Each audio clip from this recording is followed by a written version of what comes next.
आज हम आपको दिखाएंगे कैसे यीशु मसीह के दास का सामर्थी प्रचार सुनकर सचमुच ईसाई विरोधियों के रोंगटे खड़े हो गए। इसलिए आप उस प्रचार को पूरा जरूर सुने।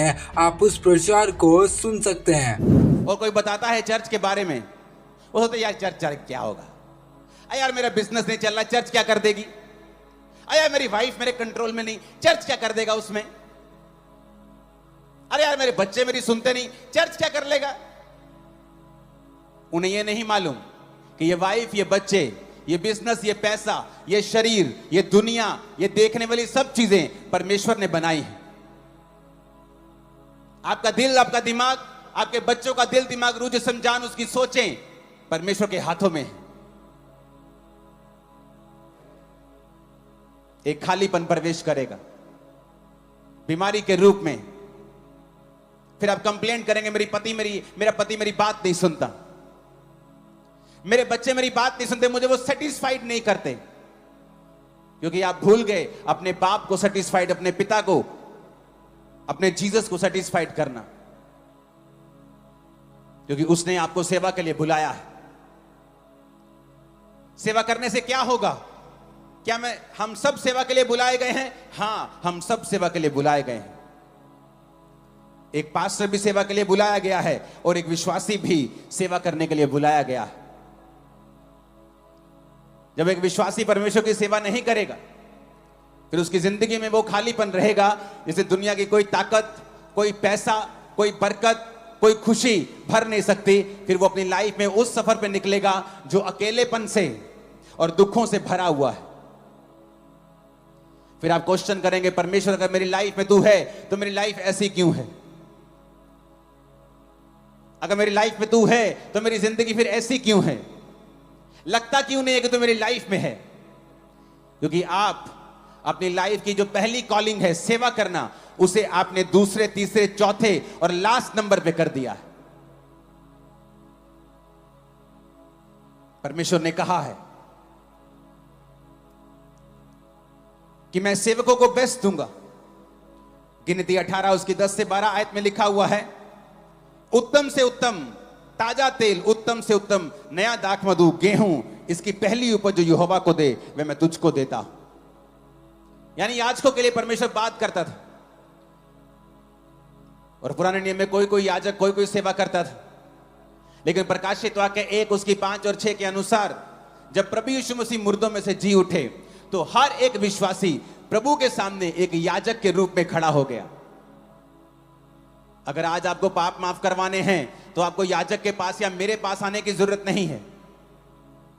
आप डायरेक्ट घर से प्रार्थना कर सकते, प्रभु मुझे माफ कर, तो परमेश्वर आपको माफ करेगा।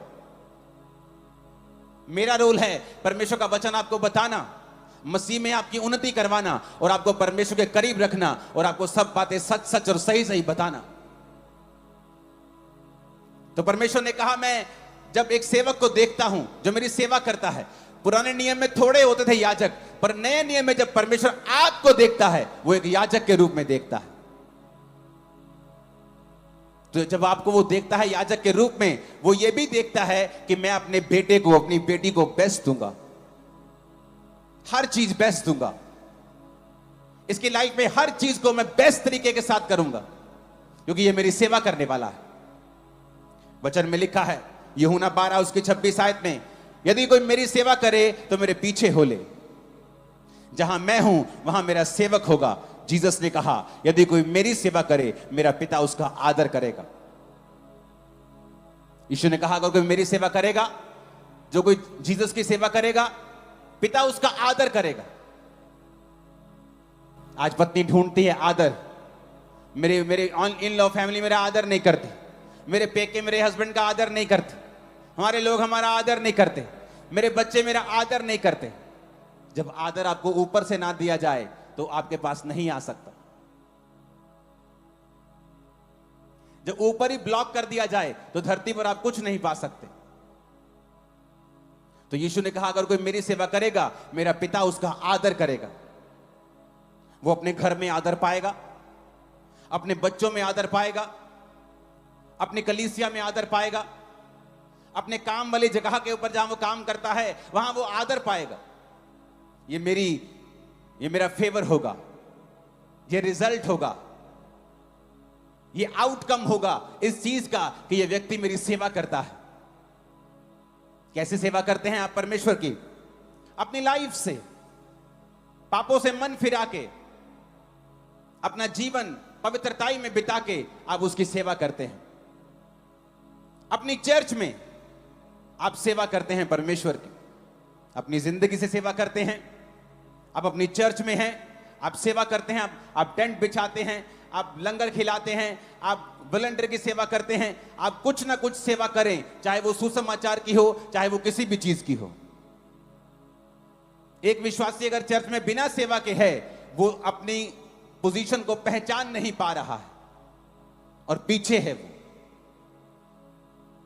अब सब वॉलंटियर नहीं बन सकते, लेकिन आप सुसमाचार देने के लिए जा सकते हैं, आप बीजों को बो सकते हैं, आप फाइनेंशियली प्रार्थना से, उपवास से आप सेवा कर सकते हैं।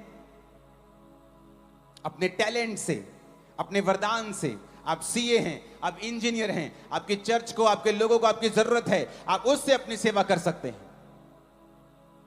अपनी लाइफ से सेवा कर सकते हैं, चर्च में सेवा कर सकते हैं, अपने समय को दे सकते हैं। आज भी आप समय निकालकर यहां पर आए हैं,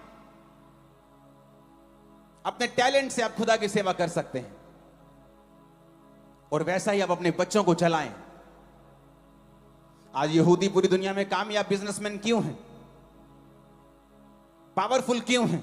अमेरिका का सारा मीडिया यहूदियों के पास क्यों है? जब बच्चा छोटा होता है तभी से टाइट देना सिखाते हैं, प्रार्थना करना सिखाते हैं, यहोवा को प्रथम स्थान देना सिखाते हैं, और इसीलिए वो दुनिया में प्रथम रहते हैं।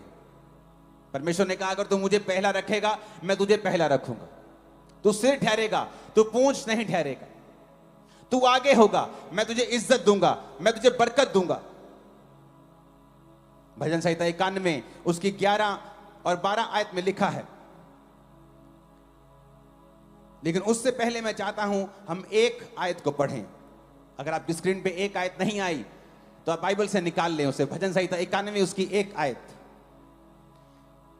He that dwelleth in the secret place of the most high, जो सर्वशक्तिमान के छाए हुए, जो परम प्रधान के छाए हुए स्थान में बैठा रहे, वो सर्वशक्तिमान की छाया में ठिकाना पाएगा।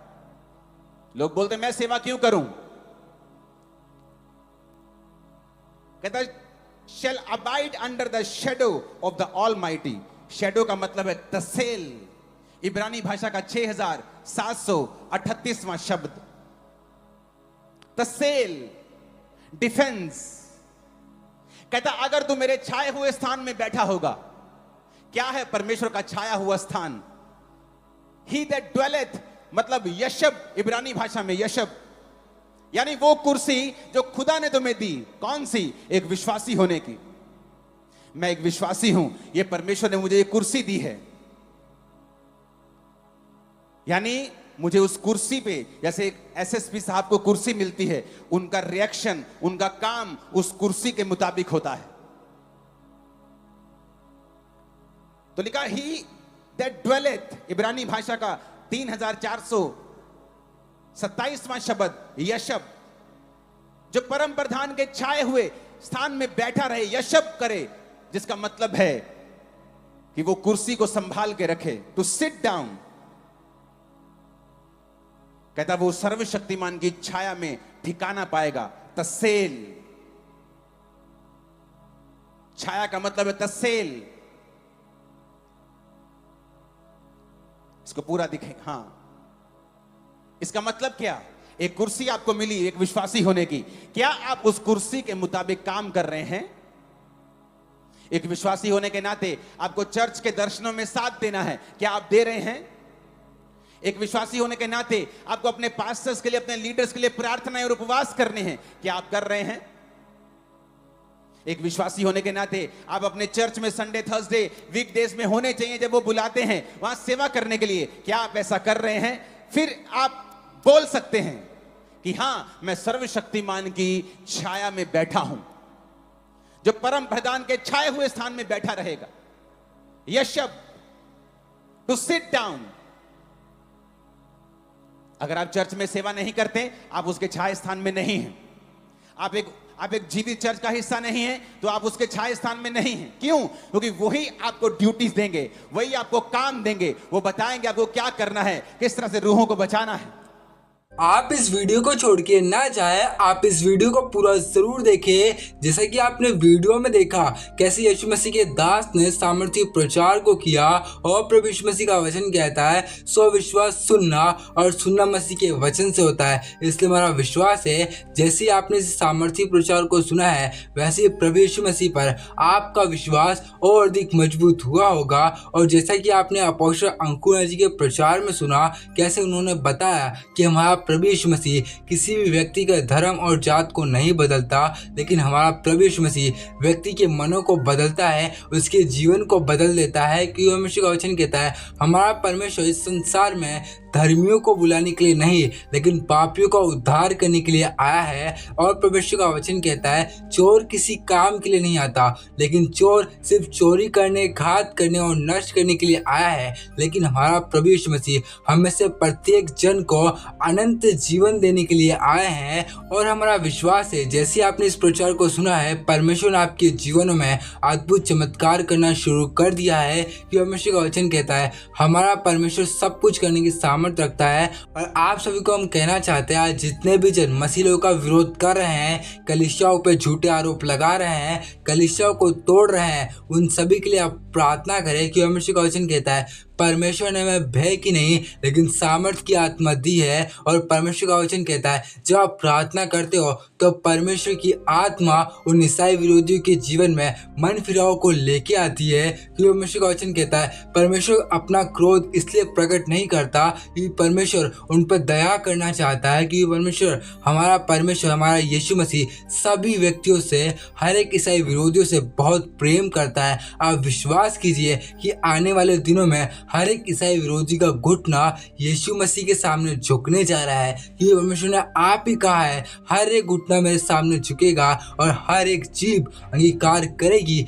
कि यीशु ही प्रभु है। इसलिए हमारा विश्वास है कि आप हर एक ईसाई विरोधियों के लिए जरूर प्रार्थना करोगे और परमेश्वर आपकी प्रार्थनाओं को सुनकर आपके जीवन में भी अद्भुत चमत्कारों को करेंगे। और आपको यह प्रचार कैसा लगा आप हमें कमेंट में जरूर बताएं। और आप सभी इस प्रचार को कम से कम एक व्यक्ति के साथ जरूर शेयर करें ताकि वह व्यक्ति आपके द्वारा सच्चाई को जान सके और परमेश्वर उसकी आंखों को खोल सके। और आप सभी को हम बताना चाहते हैं आज जो ईसाई विरोधी है, जो हमारा विरोध करते हैं, उनकी आंखों को शैतान ने अंधा कर रखा है। इसलिए आप जैसे ही प्रार्थना करोगे वैसे ही परमेश्वर उनकी आंखों को खोल देंगे और वो सच्चाई को जान सकेंगे।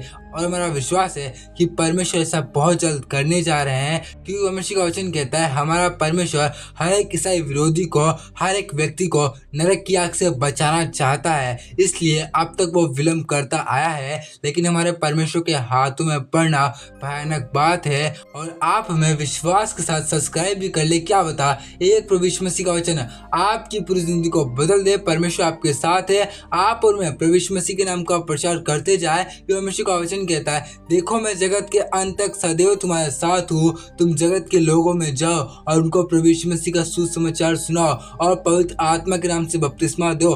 तुम बिना ईसाई विरोधियों से डरे प्रभु यीशु मसीह के नाम का प्रचार करते जाओ। क्योंकि परमेश्वर कहता है मैं आप तुम्हारे साथ रहूंगा, मैं तुम्हारी मुहैया, मैं तुम्हारा अगुवाई करूंगा। हमारा विश्वास है कि आप बिना डरे प्रभु यीशु मसीह के प्रचार करोगे। परमेश्वर आपके और हमारे साथ है। परमेश्वर आप सभी को बहुत आशीष दे।